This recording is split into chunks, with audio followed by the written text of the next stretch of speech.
I think the issues that he had with drugs and alcohol. I mean, I wasn't aware of that, and I watched Earl when he was in college. Growing up as a kid, I watched him, playing in college and obviously playing with the Oilers as well. His biggest fear was he thought that people were going to forget Earl Campbell, and I just thought, no one would ever forget Earl Campbell.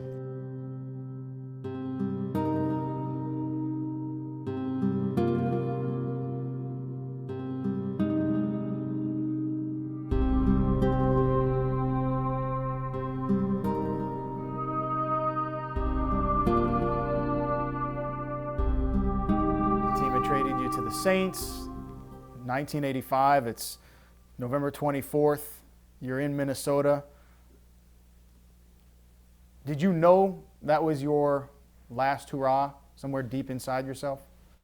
Not then, no. I still thought I had a little more.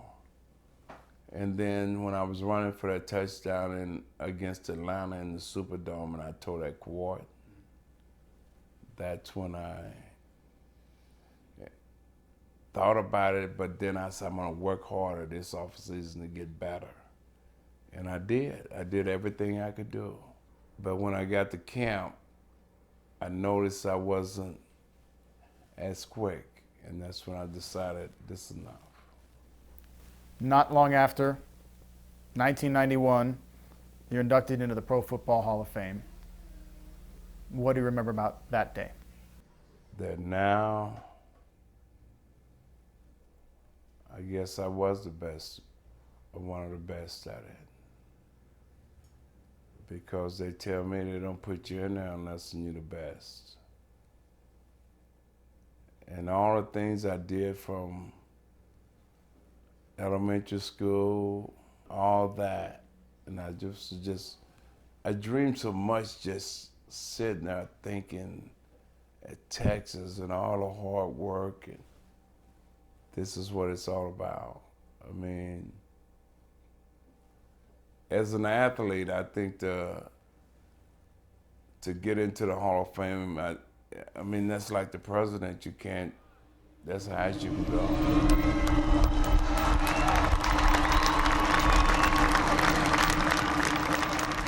What was life like for you after you retired?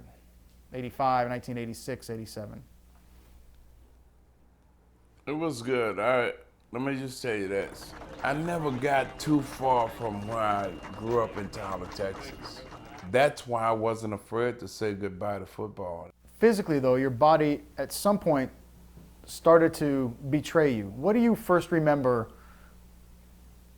going wrong? I think the boys was like in elementary school, and I remember having back problems, but I remember having back problems when I played. And I always thought it was because I had big legs and tight hamstrings.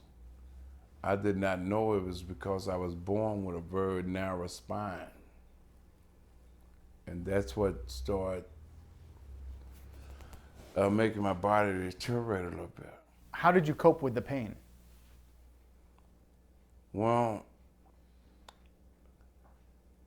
when it first started happening to me, I kept thinking that I could deal with it, and then it got to the point that I couldn't, and that's when I got with a doctor, and I used to get shot up a lot.